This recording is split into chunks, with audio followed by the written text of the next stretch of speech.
Okay, 2021 housing market, politics. If that doesn't just stir a fire of anxiety in you, I don't know what will.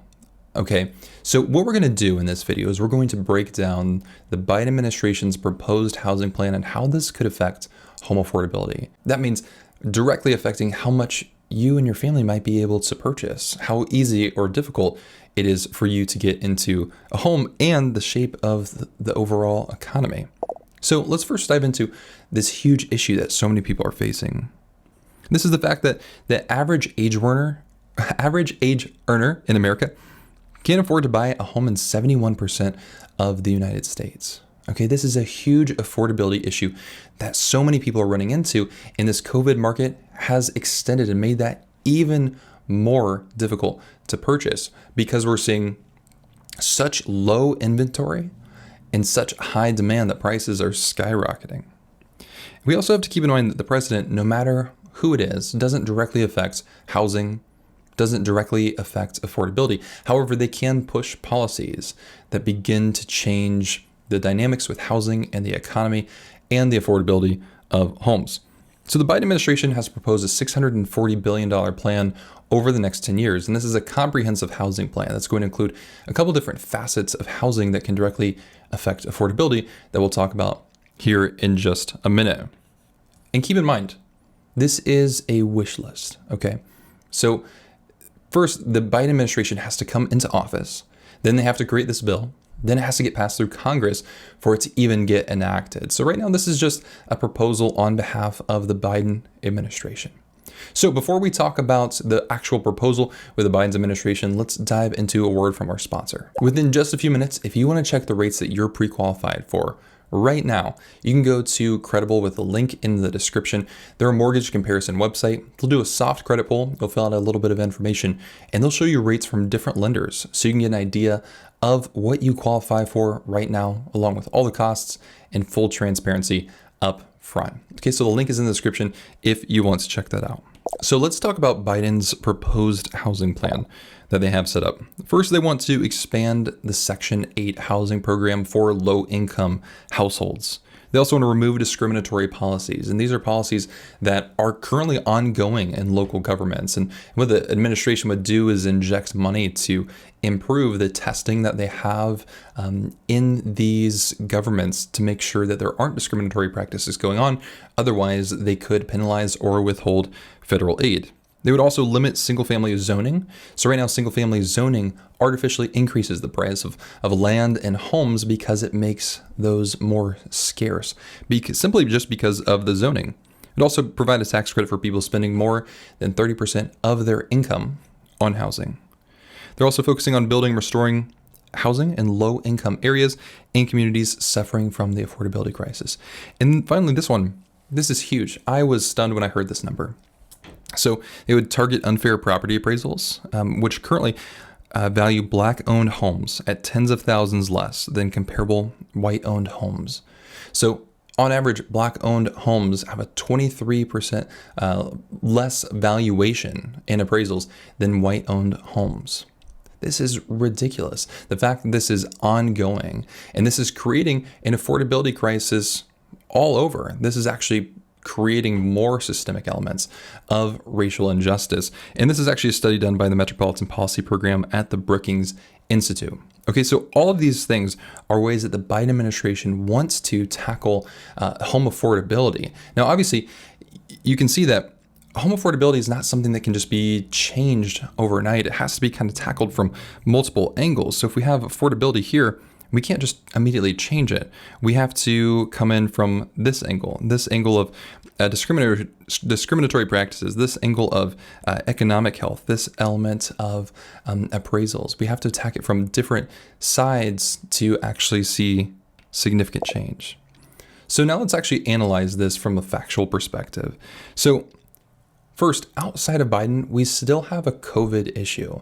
No matter what happens with the next presidential administration, COVID is not going to go away just because a new person comes into office. And COVID is causing huge issues in the market that we'll talk about here in the next slide. But the biggest thing that we have is uncertainty economically, especially from a jobs perspective. And we have incredibly low inventory that's driving up costs. Also, historically, election years see prices rise more slowly, but this one is actually a little bit different because we're seeing such low inventory that's increasing those costs. We're also seeing uncertainty from a turbulent political climate. And what that's going to cause is so much uncertainty and unknown coming into the next year on what will actually happen with affordability. And then housing will generally remain unaffected by a Biden administration unless a housing bill can actually pass Congress. Again, this goes back to the idea that the president themselves, the administration themselves, cannot directly affect housing affordability or the housing market in general.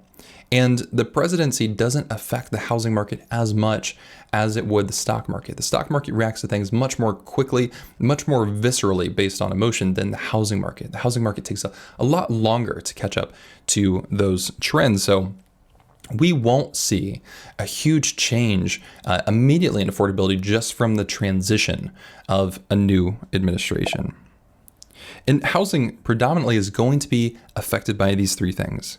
Number one is the unemployment crisis caused by COVID.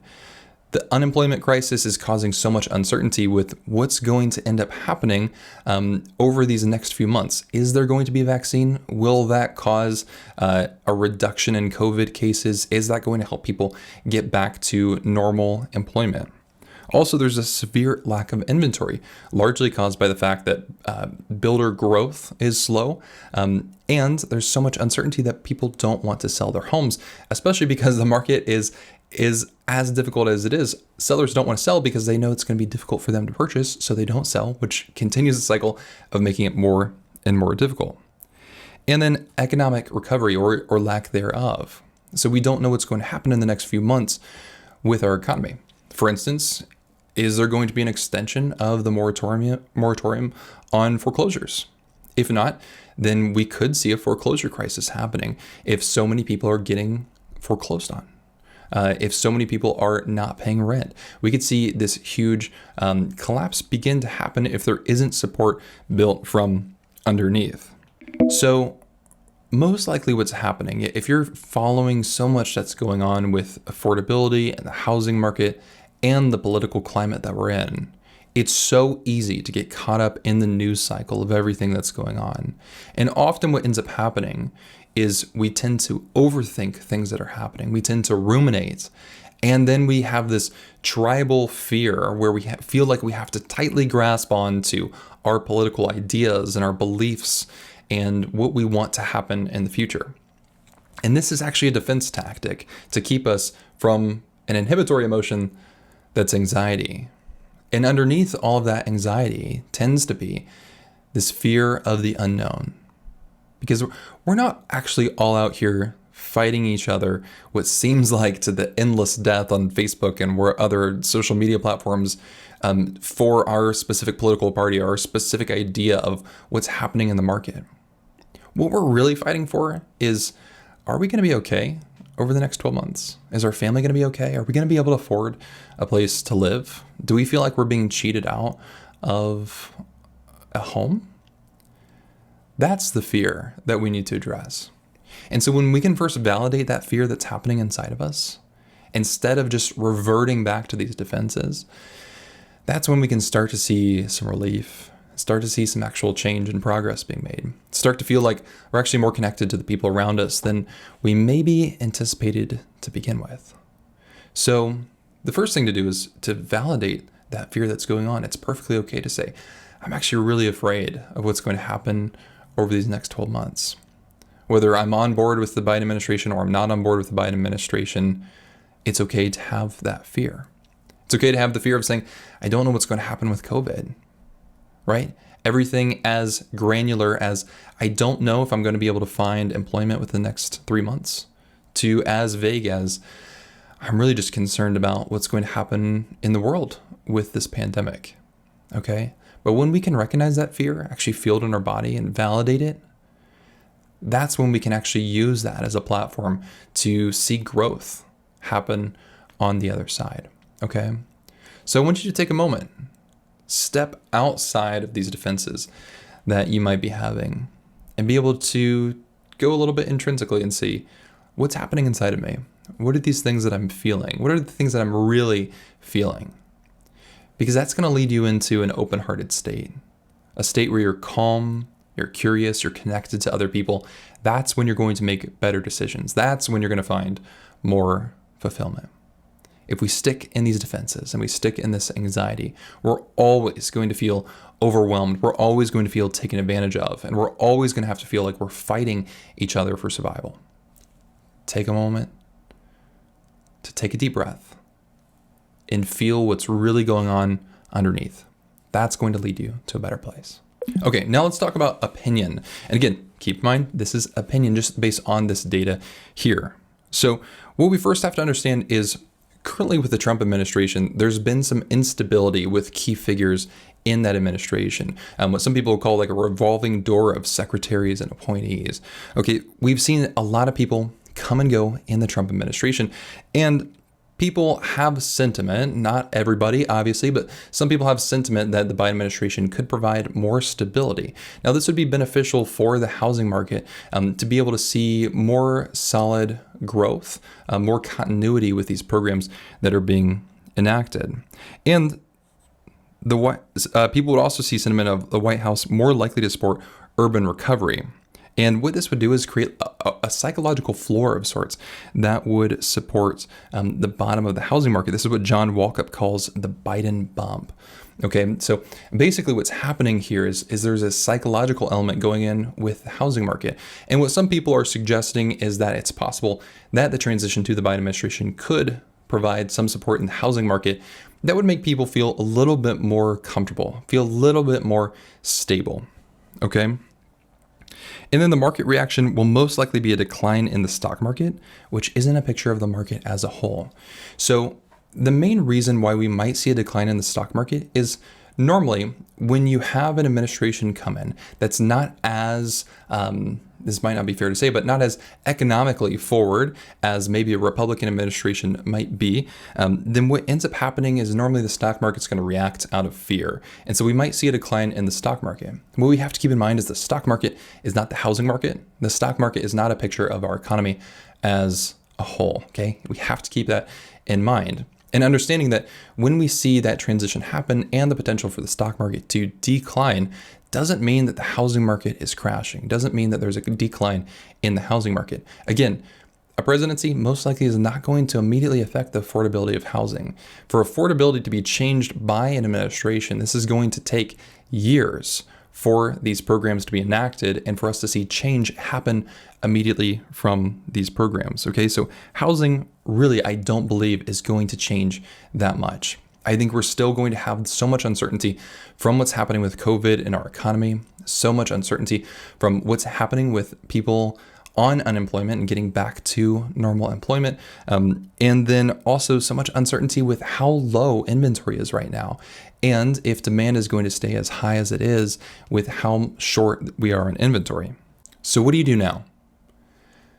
You can sit tight.